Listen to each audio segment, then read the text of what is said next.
এগুলো হচ্ছে মাছ আলু বলে, লতার সাথে হয়, গাছের সাথে। আজ আমি এই আলু রান্নার রেসিপি শেয়ার করবো। এভাবেই খোসাগুলো উঠে যায়, বটি দিয়ে আস্তে আস্তে উঠে ছোট ছোট করে কেটে নেব। সেই মাছ আলুগুলোকে আমি এভাবে ছোট ছোট করে কেটে নিয়েছি, কড়ার মধ্যে দিয়ে দিলাম।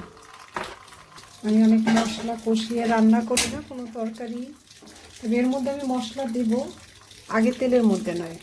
দিয়ে দিব কোকোনাট কুকিং অয়েল, ধনে আর জিরা বাটা, আদা বাটা, সামুদ্রিক লবণ, হলুদের গুঁড়া, দিয়ে দিচ্ছি মরিচের গুঁড়া,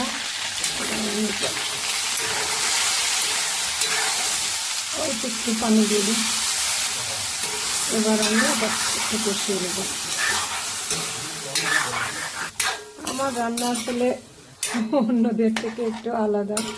আমি সহজ করে রান্না করি, আবার মাথায় থাকে যে খাবারটা হতে গেলে পুষ্টিগুণটা নষ্ট না করে ফেলি। এটা ঢেকে রাখি, অল্প আছে, হতে থাকুক।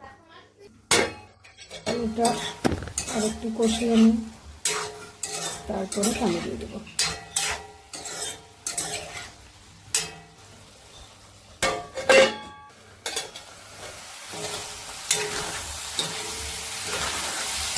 এবার আমি পানি দিয়ে দিই।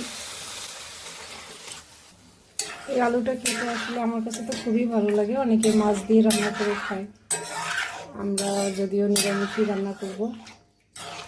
সিদ্ধ হতে থাক। সিদ্ধ হয়ে গেছে, চুলা বন্ধ করে দিলাম। এখন যেটা করবো, জিরা ধনে গুঁড়ো, এটা ভাজা জিরের গুঁড়ো, এখন একটু ঢাকা দিয়ে রাখবো। রান্না শেষ।